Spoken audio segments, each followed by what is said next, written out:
అదే RTV app వార్తల్ని క్షణాల్లో చదివే అవకాశం ఉంటుంది. ఒక న్యూస్ పేపర్, ఒక టెలివిజన్ ఛానల్ మీ చేతుల్లో ఎప్పుడూ ఉంటాయి. మీ కడపలోనే కడప కార్పొరేషన్లో ఎమ్మెల్యే గారు వెళ్తే కుర్చీ వేయని అంటాడు ఆయన మేయర్ గారు. సరే, చట్టంలో లేదని అంటున్నాం, కరెక్టే, మేము ఒప్పుకుంటున్నాం. కానీ చట్టంలో లేకుండా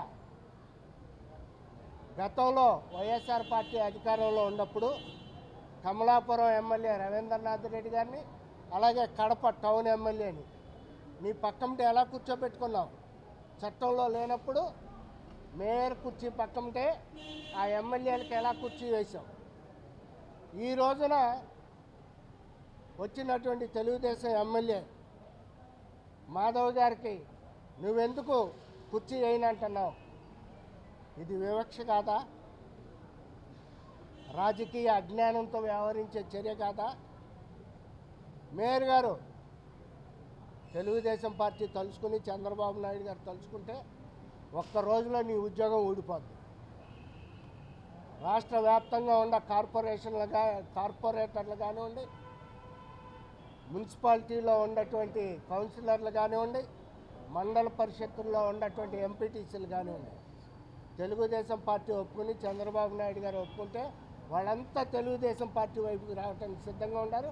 మిమ్మల్ని అవిశ్వాస తీర్మానం పెట్టి దింపివేయడానికి ఒక్క నిమిషం కూడా పట్టదని చెప్పి నేను హెచ్చరించడం జరుగుతుంది. ఎందుకంటే పంచాయతీరాజ్ ఛాంబర్ అధ్యక్షుడిగా, సర్పంచుల సంఘం గౌరవ అధ్యక్షుడిగా, మీ కుటుంబ పెద్దగా నేను మీకు ఇది హెచ్చరిక అనుకోండి, ముందస్తు జాగ్రత్తగా మీకు తెలియజేయటం అనుకోండి, ఏమనుకున్నా సరే మీ హద్దుల్లో మీరు ఉండండి.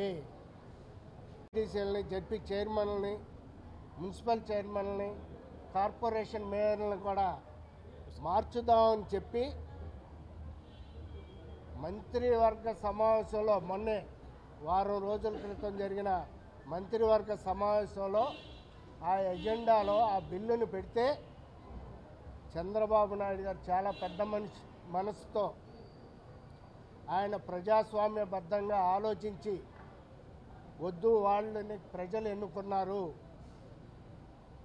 ప్రస్తుత చట్ట ప్రకారం వాళ్ళు ఎంతకాలం అధికారంలో ఉంటారో అంతవరకు ఉండనివ్వండి అని చెప్పి ఈ ఎంపీపీలు, జడ్పీ చైర్మన్లు, మున్సిపల్ చైర్మన్లు, కార్పొరేషన్ మేయర్ని దించివేయడానికి, వైఎస్ఆర్ పార్టీకి చెందిన వాళ్ళని అధికారంలోంచి, ఆ పదవుల్లోంచి దించివేయటానికి చంద్రబాబు నాయుడు గారు అంగీకరించకుండా దాన్ని తిరస్కరించడం జరిగింది. అది చంద్రబాబు నాయుడు గారి యొక్క మంచితనం. అది ఆయన మానవత్వంతో ఓ పెద్ద మనిషిలాగా, ఓ జెంటిల్మెన్ లాగా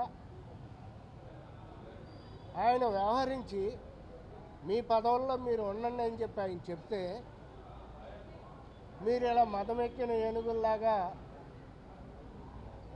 అధికారుల మీద, ఇతర ప్రజాప్రతినిధుల మీద దారుణాలు చేస్తూ ఇలా దాడులు చేస్తే చూస్తూ సహించేది లేదు. ఒకటే చెప్తున్నా, చంద్రబాబు నాయుడు గారి దయాదాక్షిణ్యాల మీద, ఆయన మంచితనంతో మీ పదవులు నిలబడి ఉన్నాయి అనే విషయాన్ని వైఎస్ఆర్ పార్టీకి చెందినటువంటి వాళ్ళు గుర్తుపెట్టుకోవాలి.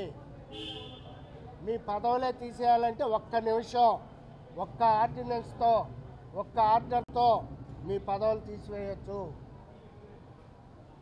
చాలా చోట్ల ఇలా ఓవర్గా చేస్తున్నారు. మరిన్ని వీడియోస్ కోసం ఛానల్ ని సబ్స్క్రైబ్ చేయండి, లేటెస్ట్ అప్డేట్స్ కోసం వాట్సాప్ ఛానల్ ని ఫాలో చేయండి, అండ్ లింక్ డిస్క్రిప్షన్ లో ఉంది.